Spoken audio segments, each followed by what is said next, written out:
Efesus pasal yang ke-6 ayat yang ke-17. Secara khusus kita akan baca bagian B saja. Kita mulai dari kata pedang roh. Jadi hanya setengah dari ayat ini kita akan baca. Kalau saudara sudah dapat, katakan dahsyat.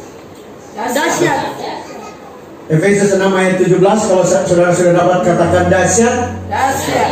Kita baca bersama-sama dengan suara keras. 3, 2, 1. Pedang roh yaitu firman Allah. Terima kasih, silakan duduk kembali. Bapak Ibu saudara yang kekasih dalam Tuhan Yesus. Maaf. Ya. Puji Tuhan buat kesempatan yang luar biasa untuk saya menyampaikan firman Allah. Nama saya Pendeta Franz John Mesak. Saya datang dengan istri saya yang cantik. Puji Tuhan. Mesti puji istri, karena kalau tidak kita bisa puji istri tetangga. Ya. Dan saya bersyukur kepada Tuhan karena ada anugerah Tuhan untuk saya bisa menyampaikan firman Allah. Judul dari khotbah saya pada pagi ini adalah lebih dari pemenang dalam peperangan melawan COVID-19 atau COVID-19. Nah, Bapak Ibu saudara yang kekasih dalam Tuhan Yesus, kita sedang ada di dalam situasi yang sangat menakutkan. Ya, tiap kali atau tiap hari kita membuka media sosial atau Facebook, kita akan mendapatkan kabar bahwa ada orang-orang yang kita kasihi, yang kita kenal baik, meninggal dunia. Dan Bapak Ibu saudara-saudara, ada pendeta-pendeta yang meninggal. Bapak Ibu saudara, ada anak-anak Tuhan ya yang meninggal. Dan ini menjadi sesuatu yang menakutkan. Tetapi Bapak Ibu saudara sebagai orang percaya, harusnya kita yakin bahwa sesuai dengan firman Tuhan, kita adalah orang-orang yang lebih dari pemenang. Amin. Karena Tuhan telah memberikan kepada kita kemenangan. Ya. Alkitab bahkan mengatakan bahwa kita ada di dalam ayat 13 dari Efesus itu sendiri, dikatakan bahwa kita ada dalam atau sedang menghadapi perlawanan pada hari yang jahat. Di bagian lain juga Paulus berbicara bahwa kita ada dalam hari-hari yang jahat, ya, hari-hari yang menakutkan. Bapak Ibu saudara, nah dulu Bapak Ibu saudara, seringkali kalau kita dengar tentang peperangan rohani, kita suka pikir bahwa wah itu untuk orang-orang, anak-anak Tuhan atau hamba-hamba Tuhan yang suka hidup di dalam dunia roh, ya, dan kadang-kadang lupa dengan dunia nyata. Ya. Tetapi Bapak Ibu saudara, kita harus sadar bahwa yang sedang terjadi dalam kehidupan kita, yang sedang kita hadapi ini adalah peperangan secara rohani. Amin. Kita sedang ada di dalam situasi di mana kita sedang menghadapi peperangan. Dan faktanya virus COVID-19 atau COVID-19 tidak kelihatan. Ya. Saya tidak tahu apakah hari ini saya bawa virus buat saudara atau saudara bawa virus buat kami. Ya. Kita tidak tahu. Nah, apa yang menjadi kekuatan bagi kita, Bapak Ibu saudara? Paulus sedang berbicara tentang perlengkapan senjata rohani yang harusnya dimiliki oleh orang percaya. Dan yang luar biasa, senjata kita orang percaya satu-satunya itu pedang roh. Ya, tidak ada pisau Rambo, tidak ada panah-panah wire, ya, tidak ada bom panci atau bom molotov, Bapak Ibu saudara. Cuman satu, yaitu pedang roh. Dan pedang roh itu Bapak Ibu saudara adalah firman Allah. Nah, hanya dengan firman Allah kita bisa menghadapi kehidupan ini. Amin. Kita bisa menghadapi semua tantangan, karena virus ini bukan masalah kesehatan saja. Dia melanda untuk semua aspek kehidupan kita, secara ekonomi, ya, dalam kehidupan sosial, dalam pekerjaan, di dalam bisnis kita. Kita sedang menghadapi ada begitu banyak peperangan.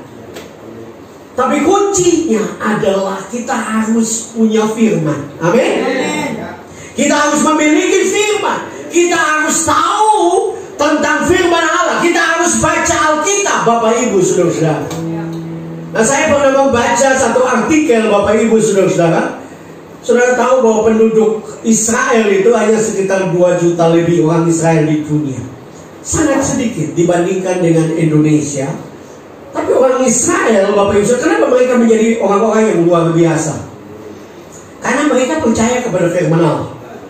Karena mereka yakin bahwa apa yang Allah firmankan itu pasti tergenapi. Pasti terjadi. Pasti Allah akan melakukan sesuai dengan firman-Nya. Dan dalam artikel itu, Bapak Ibu Saudara, luar biasa. Para pemenang hadiah Nobel, yaitu penghargaan yang sangat bergengsi, itu 8-90% pemenang hadiah Nobel itu adalah orang Yahudi. Karena mereka percaya kepada firman Allah. Ya. Seringkali kita dengar firman Allah, ya, masuk telinga kiri, keluar telinga kanan.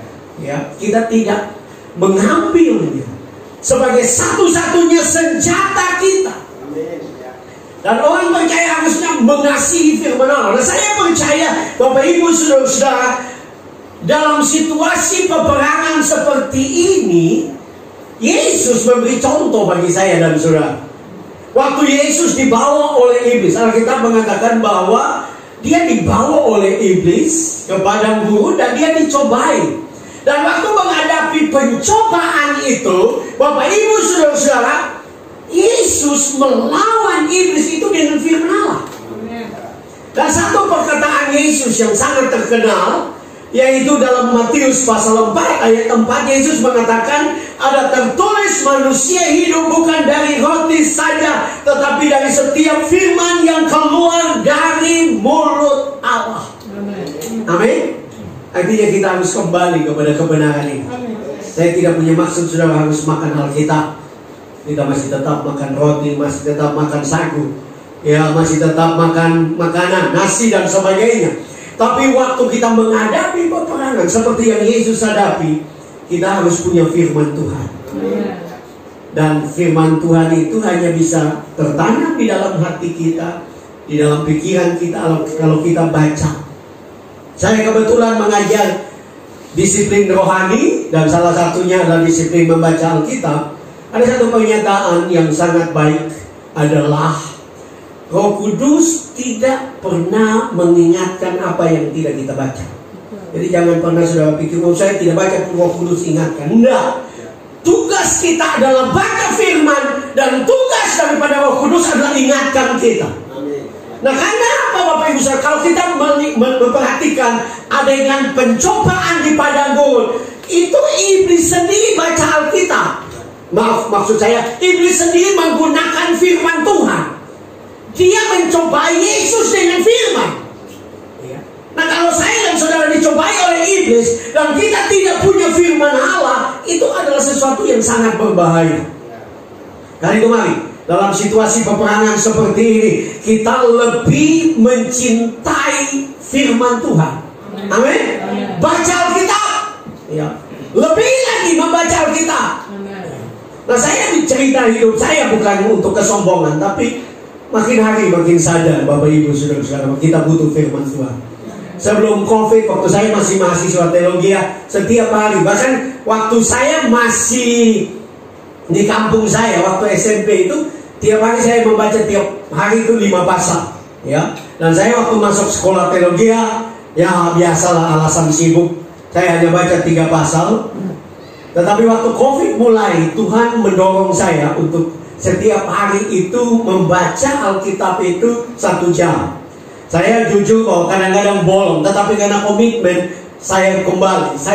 Karena kalau saudara bilang, Pak Pendeta, nanti kalau saya ada waktu, saya pensiun baru saya baca Alkitab, saya mau katakan, engkau tidak pernah punya waktu untuk membaca. Engkau harus memulai disiplin. Dan saya puji Tuhan, sudah sejak COVID, saya sudah menghabiskan atau membaca Alkitab dari Kejadian sampai Wahyu 3 kali, Bapak Ibu Saudara. Nah, kenapa? Karena kita butuh firman Allah. Amin. Karena firman Allah menjadi kekuatan dan satu-satunya senjata kita untuk menang. Yang lain senjata yang lain, perisai iman, ketopong keselamatan, baju sirah keadilan, kasut untuk pemberitaan Injil. Itu semua untuk bertahan. Hanya satu-satunya senjata untuk menyerang, yaitu pedang roh, yaitu firman Allah.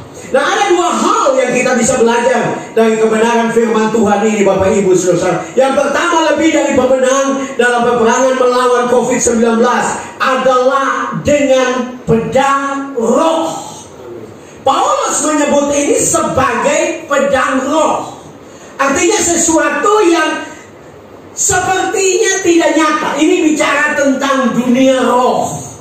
Ya, ini berbicara tentang sesuatu yang ada di luar kemampuan kita, dan untuk menghadapi peperangan ini kita membutuhkan apa yang disebut oleh Paulus sebagai pedang roh.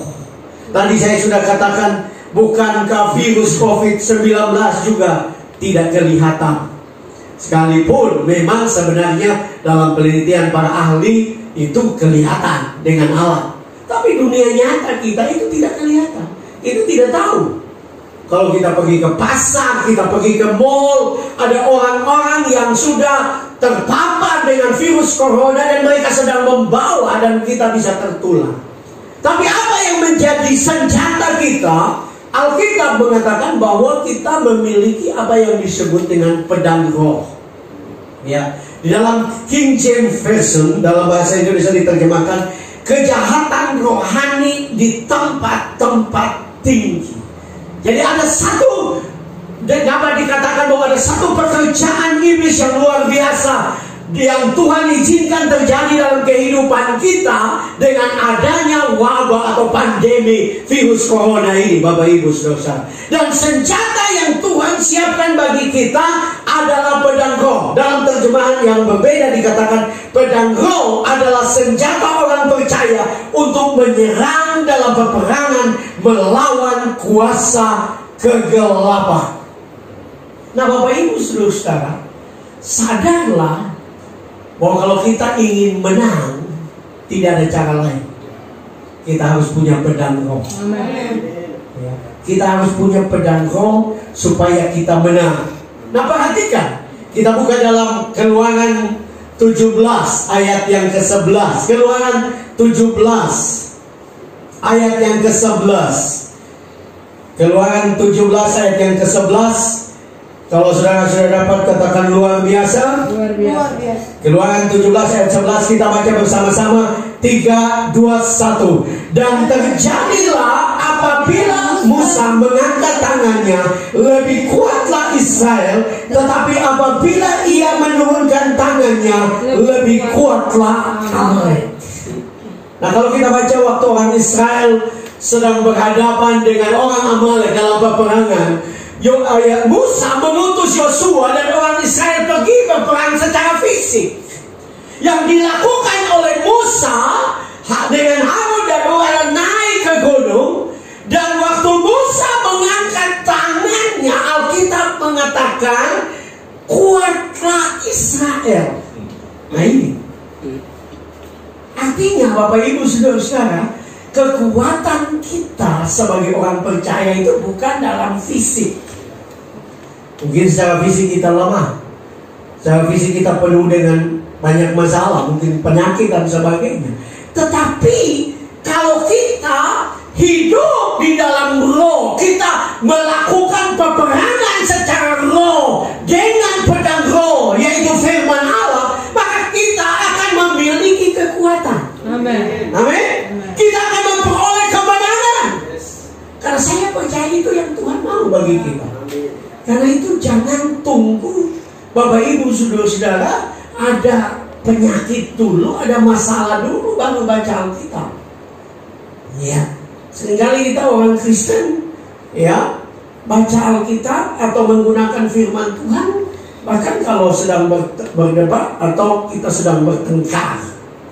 Ya, itu ada mau lucu katanya, Mince dengan Yakob. Pagi-pagi dengan dua bakalai. Dan habis bakalai, Mince pergi ke pasar. Ya. Dan waktu pergi ke pasar, dia beli pisang moleng. kesukaannya Yakub. Ya, Yakub. Waktu dia pulang, Yakub lihat. Ya. Waktu Yakub lihat, Yakub minta. Dan Mince, karena dia orang Kristen, dia bilang begini, jangan mengingini milik orang lain. Yakub balas, bukankah Alkitab mengatakan mintalah maka akan diberikan kepadamu. Ya, Mince tidak tahu. Dia bilang, ini pergilah dan jangan berbuat dosa lagi. Nah, seringkali kita pakai firman Tuhan untuk hal-hal yang sebenarnya sepele. Harusnya kita memakai firman Allah sebagai orang percaya, sebagai pedang roh dalam kehidupan kita untuk menghadapi peperangan dalam kehidupan kita. Karena itu kita harus lebih mencintai firman Tuhan. Amin. Baca Alkitab. Ya. Di dalam buku Disiplin Rohani itu dikatakan ada gambaran, sebenarnya itu semacam lelucon juga. Dikatakan bahwa kalau pada menit, karena orang Kristen di seluruh dunia diperkirakan 2 miliar, ya. Kalau orang Kristen pada menit atau detik yang sama mengambil Alkitab dan mengibaskannya, maka akan terjadi badai debu.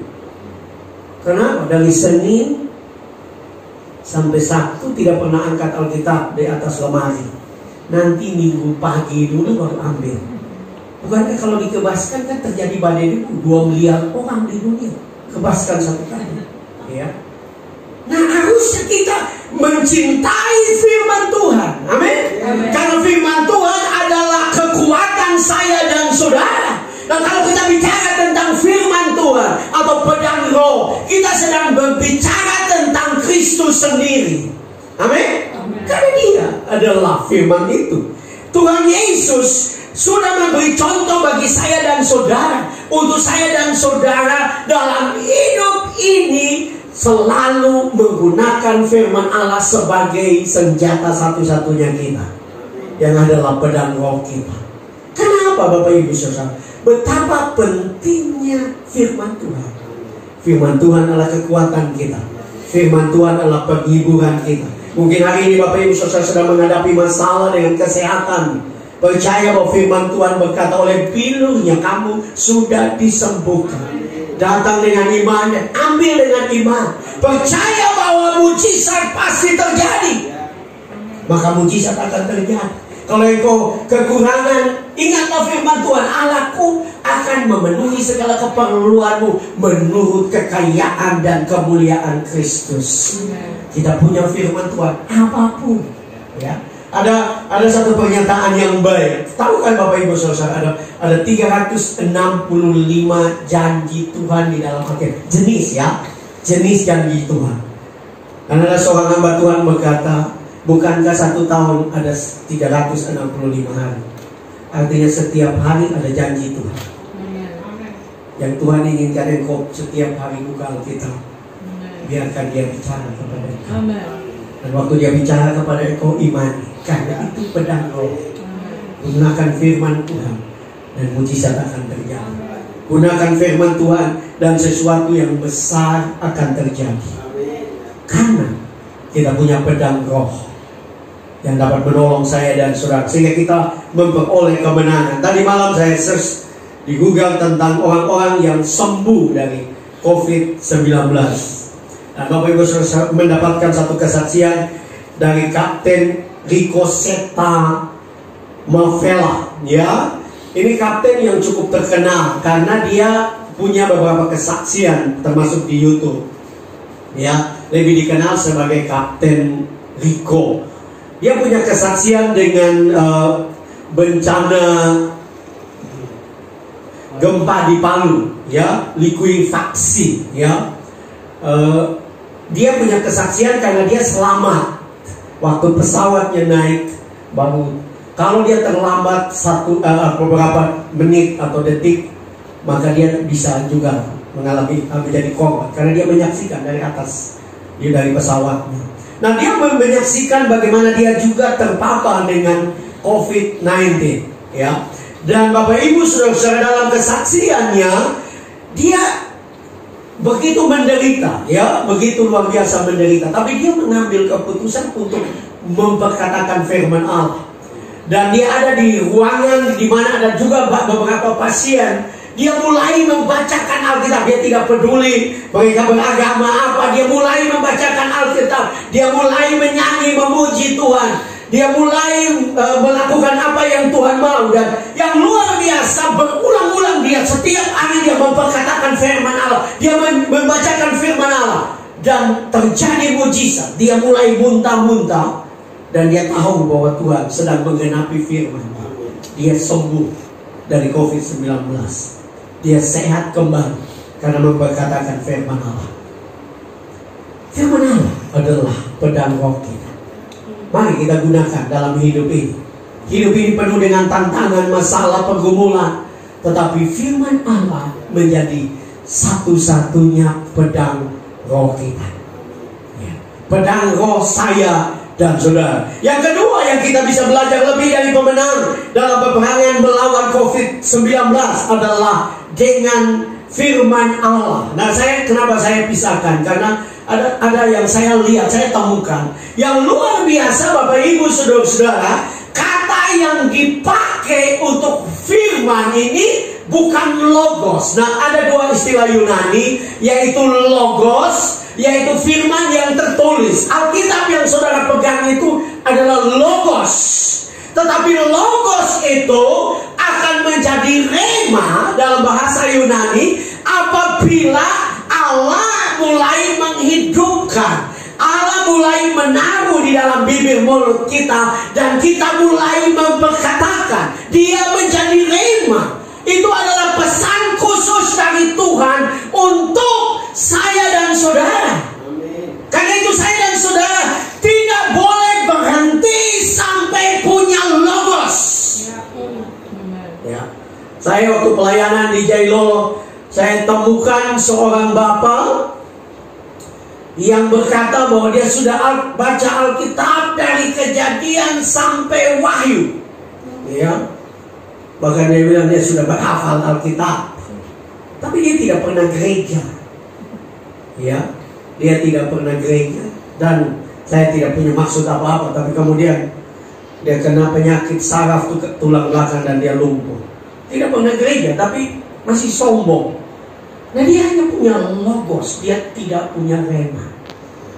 Rema adalah waktu engkau membuka hati kepada Tuhan, meminta Tuhan bicara kepada engkau.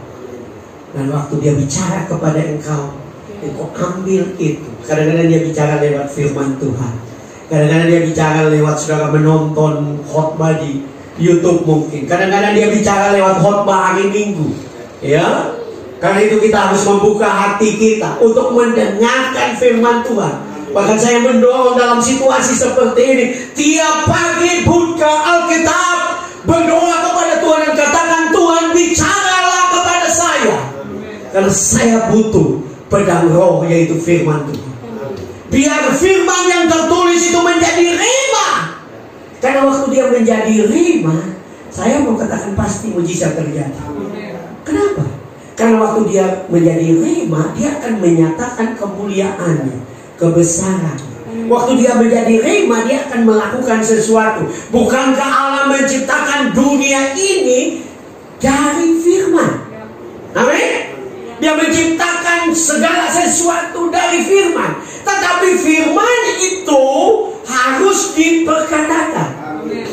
Amin. Kalau saya dan saudara membaca di dalam Alkitab, kita akan menemukan bahwa Allah, kalau saudara baca Kejadian pasal 1, ya, di situ dikatakan pada mulanya Allah menciptakan langit dan bumi. Ayat 2 dan 3 mengatakan bumi belum berbentuk dan kosong, gelap gulita menutupi samudra raya. Ayat yang ketiga, dan roh Allah melayang-layang di atas permukaan air.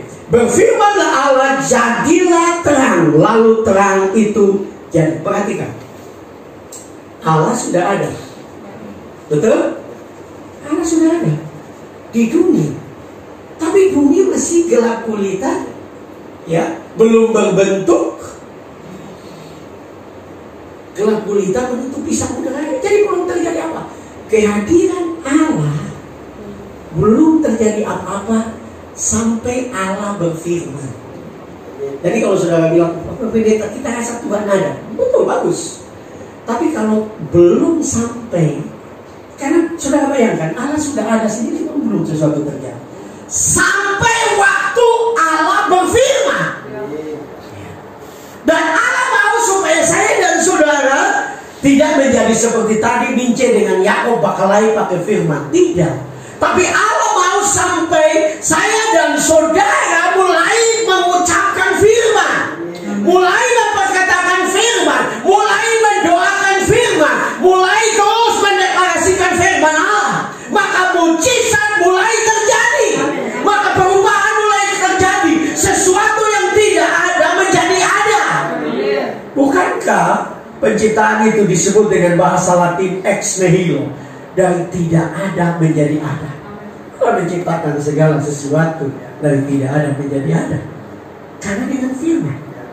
Ya, dengan firman. Mungkin itu tidak ada apa-apa hari ini, tapi saya mau katakan, mulai dengar firman Tuhan, terima rema dari Tuhan, mulai memperkatakan, dan biarkan firman Tuhan itu menciptakan sesuatu dari tidak ada menjadi ada.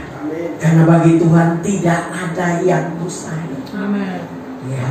Sekalipun Allah ada dalam hidupmu, tapi kalau engkau tidak mulai memperkatakan firman Allah, maka engkau tidak akan lihat mujizat. Petrus dalam 1 Petrus 4 ayat 11, dia mengatakan, jika ada orang yang berbicara, baiklah ia berbicara sebagai orang yang menyampaikan firman Allah. Petrus bilang itu kepada orang percaya. Jadi artinya bukan berarti tiap saat kita khotbah, kita pergi ke pasar, kita khotbah, kita dengan suami khotbah, dengan istri khotbah, bukan. Tapi di dalamnya, waktu kita berbicara satu dengan yang lain, ada kebenaran firman Tuhan yang disampaikan, ada pesan Tuhan yang disampaikan, ada kesaksian perbuatan Tuhan yang luar biasa di dalam segala hal. Ya, nah Bapak Ibu saudara-saudara, di dunia yang kita hidup sekarang inilah waktunya orang-orang percaya menggunakan segala sesuatu untuk menyampaikan pesan Tuhan. Ya, karena itu yang Tuhan mau, media, bisnis, ya. Karena itu yang Tuhan mau bagi saya dan saudara. Ya, ada istilah, kalau saudara baca, ada istilah yang disebut pemberitaan Injil kontemporer. Maksud dengan kontemporer adalah tidak pernah menyebut nama Tuhan, tapi di dalamnya ada pesan kebenaran firman Tuhan. Di dalam bisnis, ya, seperti Pak Sugiarto yang ada dengan kita dalam bisnis beliau di Allianz. Waktu beliau berbicara, sekalipun bicara bisnis, tapi di dalamnya ada kebenaran. Itu yang disebut dengan pesan kontemporer. Nah, kalau saudara baca Alkitab dengan baik juga, kitab Ester tidak ada satu kali pun kata Tuhan, Allah Tuhan, tidak ada di situ. Tidak ada bicara Tuhan Allah. Tapi kitab Ester menceritakan perbuatan Tuhan yang dahsyat untuk membela orang percaya, membela orang Israel. Karena tidak ada satu kata Tuhan. Nah, itu yang disebut. Jadi kalau saudara kadang-kadang ada lagu yang tidak menyebut kata Tuhan, tapi ada pesan Tuhan, itu disebut lagu kontemporer. Jadi artinya saya dan saudara, betapa pentingnya kita punya firman dalam kehidupan kita, sehingga dalam menghadapi apapun masalah kita, persoalan kita, firman Allah menjadi kekuatan bagi kita. Firman Allah menjadi jawaban bagi saya dan saudara. Cintailah firman Tuhan, bacalah Alkitab setiap hari, ambil firman, menjadi kekuatan bagi saya dan saudara, sehingga apapun masalah yang kita hadapi, maka kita akan melihat mujizat Tuhan. Dalam Injil Yohanes pasal 15 ayat 7, di situ dikatakan, Yohanes 15 ayat 7, jikalau kamu tinggal di dalam aku dan firmanku tinggal di dalam kamu, minta apa saja yang kamu kehendaki dan kamu akan menerimanya. Luar biasa. Tuhan hanya minta kita tinggal di dalam firman. Ini bicara ketaatan, sudah pasti. Ini bicara pertobatan. Ini bicara tentang terus tinggal meyakini janji Tuhan. Tapi kita harus tinggal. Dan dia katakan, minta apa saja. Engkau bisa isi apa saja. Engkau butuh uang, untuk kuliah anakmu, boleh isi di situ. Minta apa saja. Engkau perlu uang untuk kebutuhan keluarga, minta. Tapi engkau harus tinggal di dalam firman. Maka mujizat pasti terjadi dalam kehidupan saya dan saudara. Karena waktu kita tinggal di dalam firman, kita mengambil firman Allah sebagai senjata roh kita, maka saya dan saudara akan memperoleh kemenangan. Mujizat mulai terjadi. Sesuatu yang luar biasa terjadi dalam kehidupan saya dan saudara. Saya juga membaca tadi malam di Google tentang kesaksian seorang pendeta bernama Sugeng Budi Santoso. Dia adalah gembala dari Gereja Pentakosta Tabernakel Petra di Manado. Dia juga terpapar dengan COVID-19, Bapak Ibu Saudara-saudara. Awalnya dia sangat menderita, dan Tuhan membawa dia dalam firman Tuhan dalam Mazmur 107 ayat 19 dan 20. Mazmur 107 ayat 19 dan 20. Waktu dia membaca ayat ini, sangat menguatkan dia, dan dia mulai berseru, memperkatakan berulang-ulang firman Tuhan. Mazmur 107 ayat 19. Di situ dikatakan, maka berseru-serulah mereka kepada Tuhan dalam kesesakan mereka, dan diselamatkannya mereka dari kecemasan mereka. Disampaikannya firman-Nya dan disembuhkannya mereka, diluputkannya mereka dari liang kubur. Dalam kisahnya dikatakan dia mulai berseru-seru kepada Tuhan sesuai dengan firman Tuhan. Dia mulai menyampaikan firman Tuhan. Dia mulai menyampaikan firman Tuhan berulang-ulang, dan mujizat mulai terjadi. Apapun pergumulan saya dan saudara, ketakutan kita dalam menghadapi COVID, senjata kita adalah firman Tuhan. Saya tidak mengatakan dengan kita menguasai firman Tuhan kemudian kita tidak mengikuti prokes. Salah, saudara. Itu juga karena Tuhan memakai juga pemerintah. Ya, pemerintah adalah wakil Allah di dunia ini. Kita harus taat kepada pemerintah. Kita harus melakukan apa yang pemerintah perintahkan kepada kita. Tetapi kalaupun dalam situasi di mana saudara harus pergi, contohnya pergi ke supermarket, tapi berjalanlah dengan firman Tuhan, memperkatakan firman Tuhan, dan engkau akan terproteksi oleh Tuhan, terjaga oleh firman Allah. Karena kekuatan kita satu-satunya adalah firman Tuhan.